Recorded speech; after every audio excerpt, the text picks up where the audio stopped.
लोग previous year question का question solve करेंगे। आज प्राचीन भारत का पहला सेट है, 100 क्वेश्चन सेट सॉल्व करेंगे। तो चलिए दोस्तों शुरू करते हैं। भारत में पशुपालन एवं कृषि के प्राचीनतम साक्ष्य प्राप्त हुए हैं। कहाँ से प्राप्त हुए हैं? मेहरगढ़ से प्राप्त हुए हैं। निम्नलिखित में से किसको कैल्कोलिथिक युग भी कहा जाता है? कैल्कोलिथिक युग ताम्र पाषाण युग को कहा जाता है। प्रथम मानव जीवाश्म भारत के किस नदी घाटी से प्राप्त हुआ था? प्रथम मानव जीवाश्म भारत के नर्मदा नदी घाटी से प्राप्त हुआ था। किस राज्य में भीमबेटका स्थल स्थित है? तो भीमबेटका स्थल मध्य प्रदेश में स्थित है और वहाँ पे भीमबेटका में शैलचित्र का भी गुफा मिलता है। और क्वेश्चन नंबर 5,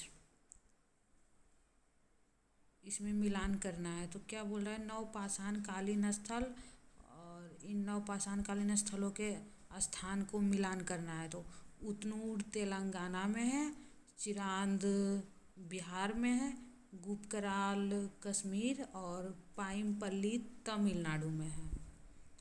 आप लोग ध्यान से सुनते जाइए और साथ में रिवीजन करते जाइए। एक भी क्वेश्चन का आंसर गलत नहीं है। जो सर हम लोग को पढ़ाए हैं वही हम आप लोग के साथ शेयर कर रहे हैं।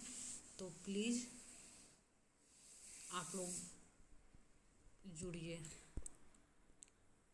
क्या बोल रहा है? सूची 1 को सूची 2 से मिलान कीजिए और सूचियों के नीचे दिए गए कोड का उपयोग करते हुए सही उत्तर चुनिए।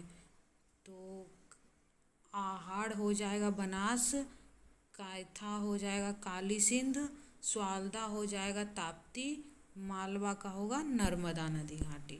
सिंधु सभ्यता निम्नलिखित में से किस युग में पड़ता है? सिंधु सभ्यता आदि ऐतिहासिक काल में पड़ता है।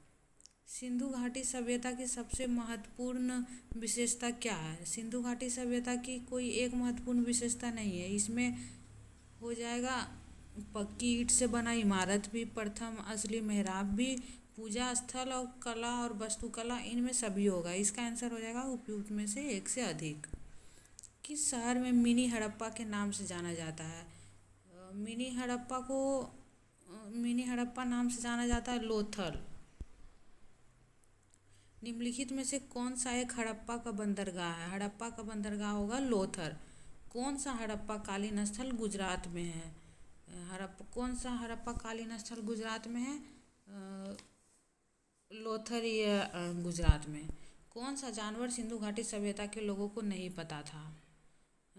घोड़ा सिंधु घाटी के सभ्यता के लोगों को नहीं पता था।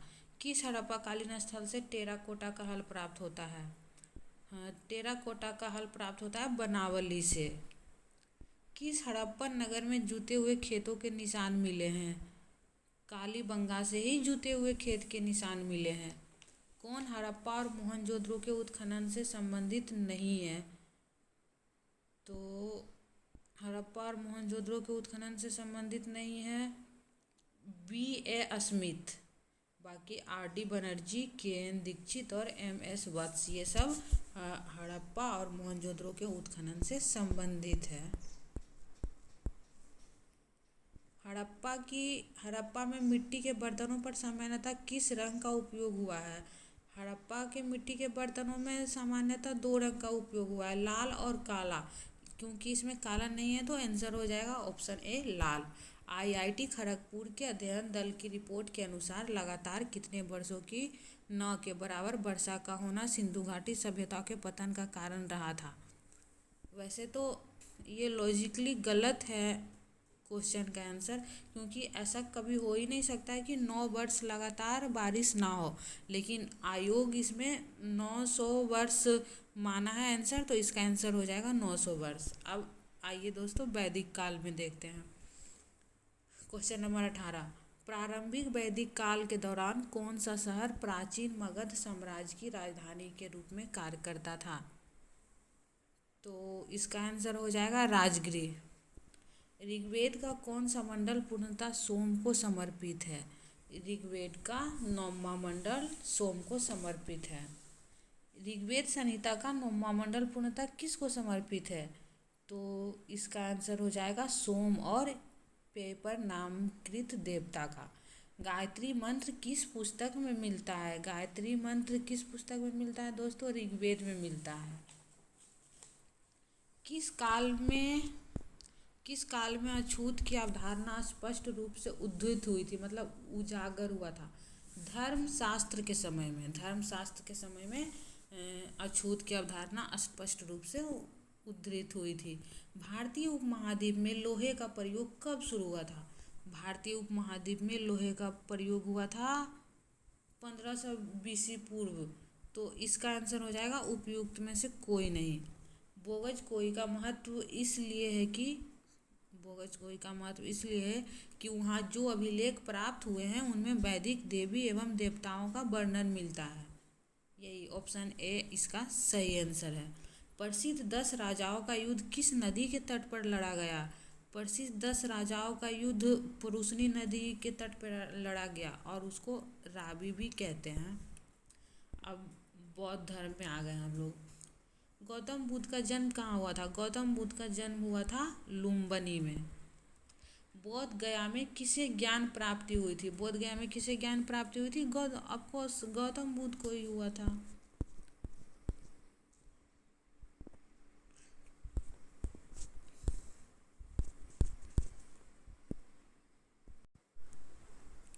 बुद्ध के जीवन की 4 महत्वपूर्ण घटनाओं और उनसे संबंध 4 स्थानों का नीचे उल्लेख है। यह स्तंभ 1 एवं 2 में अंकित है। आपको इनका सुमेलन करना है। तो फिर आइए इसका सुमेलन करते हैं। जन्म कहाँ हुआ था? जन्म हुआ था लुम्बिनी में। ज्ञान प्राप्ति हुआ था बोध गया में। प्रथम प्रवचन कहाँ दिए थे? सारनाथ में। और निधन कहाँ हो गया था? कुशीनगर में। महात्मा बुद्ध ने अपना पहला धर्मचक्र प्रवर्तन किस स्थान पर दिया था? धर्मचक्र प्रवर्तन मतलब पहला उपदेश सारनाथ में दिए थे। गौतम बुद्ध ने अपना प्रथम उपदेश कहाँ दिया था? सारनाथ में ही दिए थे। अजातशत्रु के शासन काल में प्रथम बौद्ध संगीति का आयोजन किस नगर में हुआ था? राजगीर में हुआ था। प्रथम बौद्ध संगीति के अध्यक्ष कौन थे? प्रथम बौद्ध संगीति के अध्यक्ष थे महाकश्यप। प्रथम बौद्ध महासभा कहाँ आयोजित हुई थी? प्रथम बौद्ध महासभा आयोजित हुआ था राजगीर में। भगवान बुद्ध के महापरिनिर्वाण के बाद पहली बौद्ध संगीति हुई थी राजगीर में। कनिष्क के शासन काल में बौद्ध सभा किस नगर में आयोजित की गई थी? कनिष्क के शासन काल में बौद्ध सभा कश्मीर में आयोजित किया गया था। इनमें से किस शासक ने चतुर्थ बौद्ध संगीति कश्मीर में आयोजित हुई थी? अभी बताया है कनिष्क के शासन काल में। अशोक के शासन काल में बौद्ध सभा किस नगर में आयोजित की गई थी? अशोक के शासन काल में पाटलिपुत्र में आयोजित किया गया था। तृतीय बौद्ध सभा किस स्थान पर बुलाई गई थी? तृतीय बौद्ध सभा पाटलिपुत्र में बुलाया गया था। महात्मा बुद्ध को महापरिनिर्वाण कहाँ हुआ था? अभी हम लोग इसका डिस्कशन किए थे, कुशीनगर में हुआ था। त्रिपिटक किसकी धार्मिक पुस्तक है? त्रिपिटक बौद्ध धर्म की धार्मिक पुस्तक है। कौन महायान बौद्ध धर्म और हीनयान बौद्ध धर्म के बीच मूलभूत अंतर का प्रतिनिधित्व करता है? देवी देवताओं की मूर्ति का पूजा करना। बोध गया की बोधि वृक्ष अपने वंश की किस पीढ़ी का वृक्ष है? तो ये है पंचम पीढ़ी का। चीनी यात्री सुंगयुन ने भारत की यात्रा की थी। चीनी यात्री सुंगयुन ने भारत की यात्रा कब की थी? 512 से 520 ईस्वी में। बोध गया में महाबोधि मंदिर बनाया गया जहाँ गौतम बुद्ध को ज्ञान प्राप्त हुआ था। गौतम बुद्ध को एक देवता का स्थान किस राजा के युग में प्राप्त हुआ? तो ये कनिष्क के युग में हुआ। वे शिक्षक जिनसे बुद्ध ने महाभिनिष्क्रमण के बाद सबसे पहले ज्ञान प्राप्ति का प्रयास किया है, तो वो कौन थे? अलार्कराम एवं रुद्रक रामपुत्र, यही दोनों थे। भारतीय कला में चौथ और विहार का निर्माण निम्नलिखित में से किससे संबंधित है? ये है बौद्ध धर्म से। कौन सी बात बौद्ध धर्म तथा जैन धर्म में समान नहीं है?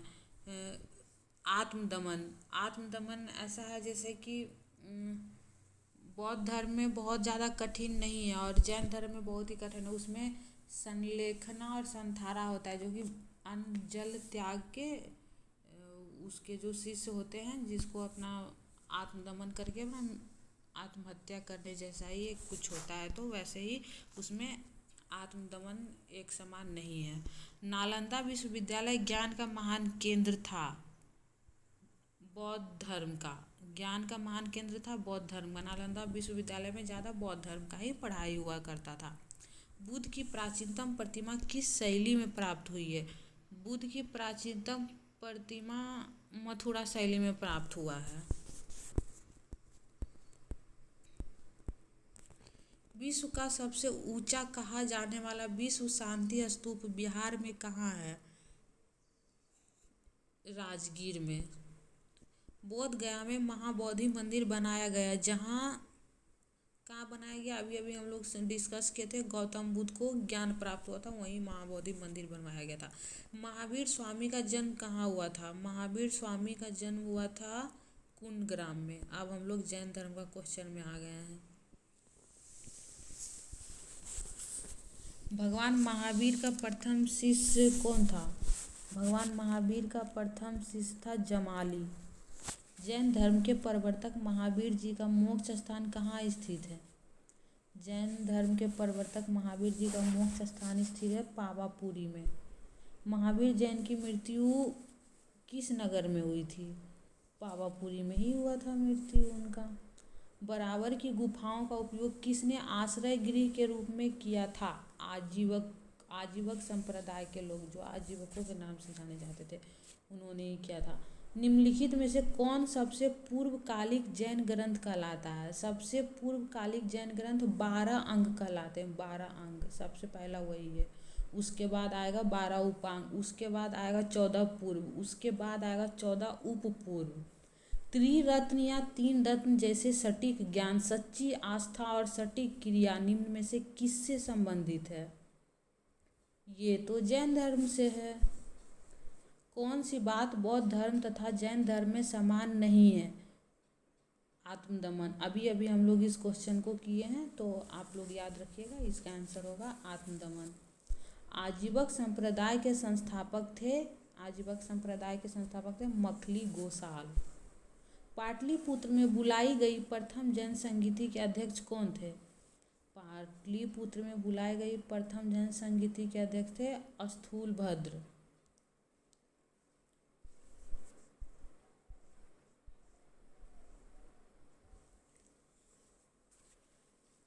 निम्नलिखित में राजाओं में से किसका जैन धर्म के प्रति भारी झुकाव था? खारवेल का झुकाव था।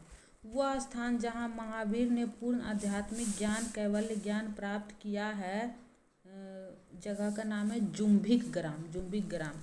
शैव तथा भागवत धर्म। भागवत संप्रदाय के विकास में किसकी देन अत्यधिक थी?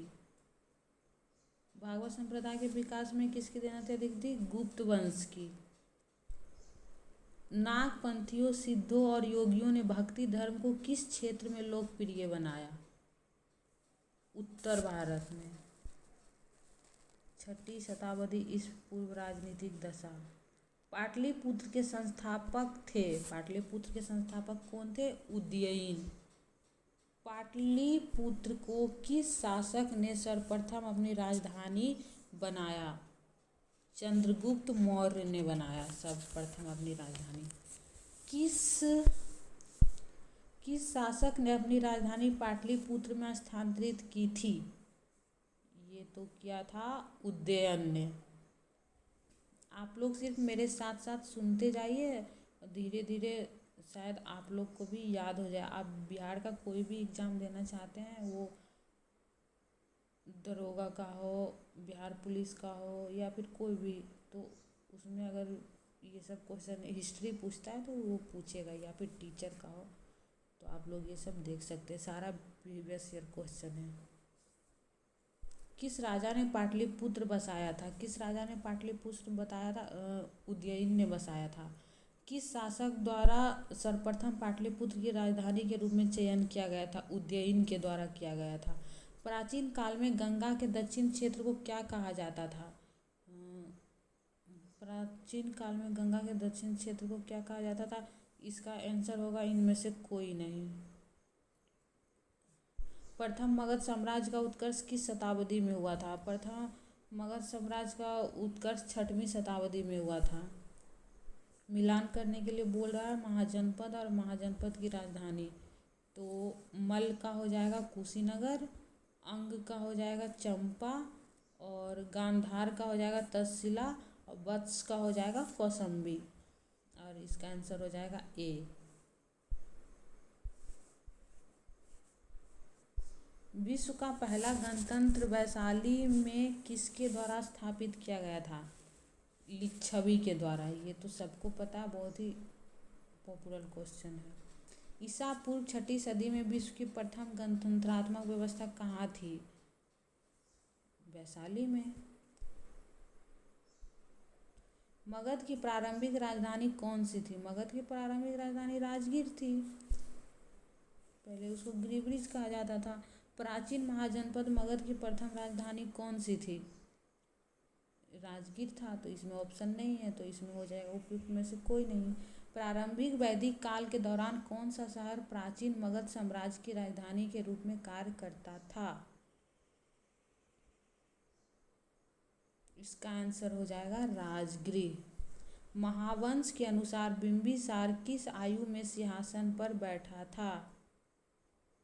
15 वर्ष के आयु में बिंबिसार बैठा था महावंश के अनुसार। अजातशत्रु के वंश का नाम क्या था? अजातशत्रु के वंश का नाम था हर्यक वंश। 16 महाजनपदों की सूची उपलब्ध है। पूछ रहा है 16 महाजनपद की सूची किस में उपलब्ध है? तो ये हो जाएगा अंगुत्तर निकाय में। प्रगोत कहाँ का राजा था? ये था अवंती। प्रगोत पूरा नाम इसका चंड प्रगोत, और ये अवंती का राजा था। मगध शासक बिंबिसार का चिकित्सक कौन था? जीवक। इसका आंसर हो जाएगा जीवक। नंद वंश के पश्चात मगध पर किस राजवंश ने शासन किया था? नंद वंश के पश्चात मगध पर मौर्य राजवंश ने शासन किया था। ये भी पॉपुलर क्वेश्चन है, इसका आंसर सभी को पता होता है। कलिंग नरेश खारवेल का संबंध था? कलिंग नरेश खारवेल का संबंध था चेदी वंश से।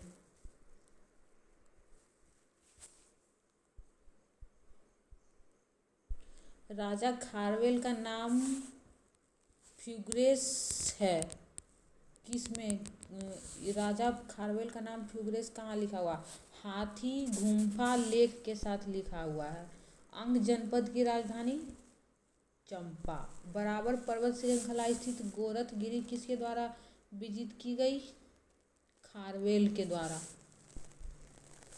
मगध का कौन सा राजा सिकंदर महान के समकालीन था? सिकंदर महान के समकालीन कौन था? घनानंद था। वह स्रोत जिसमें पाटलिपुत्र के प्रशासन का वर्णन उपलब्ध है इंडिका में उपलब्ध है।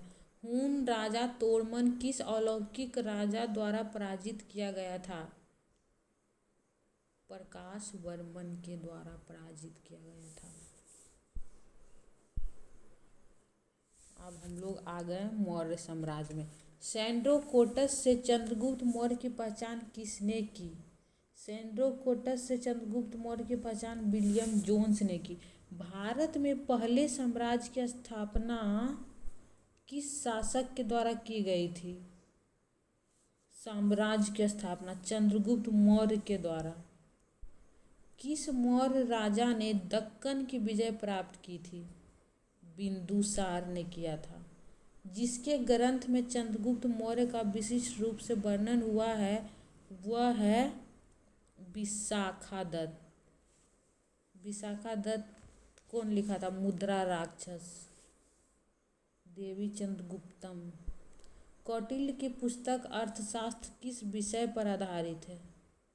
शासन कला के सिद्धांत और अभ्यास पे। उसका नाम जरूर था अर्थशास्त्र, लेकिन वो राजनीति के तौर पे लिखा गया था। कौटिल्य के अर्थशास्त्र में किस पहलू पर प्रकाश डाला गया है? कौटिल्य के अर्थशास्त्र में राजनीतिक नीतियाँ के पहलू पर प्रकाश डाला गया, अभी अभी हमने बताया। मेगास्थनीज दूत था, किसका दूत था मेगास्थनीज? सेल्यूकस का। मेगास्थनीज ने भारतीय समाज को कितनी श्रेणियों में विभाजित किया था? 7 श्रेणी में। हम लोग हर एक वीडियो में 100 क्वेश्चन का देखेंगे, प्रीवियस ईयर क्वेश्चन। तो अच्छा लगे तो आप लोग ज़रूर बताइए, तो हम और धीरे धीरे प्रयास करेंगे सारा क्वेश्चन डालने का।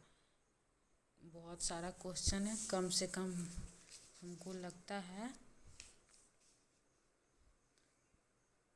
10,000 क्वेश्चन है लगभग। हिस्ट्री का कम से कम 1,000 तो हिस्ट्री का ही है। सारा सब्जेक्ट का धीरे धीरे करके मैं डालूँगी।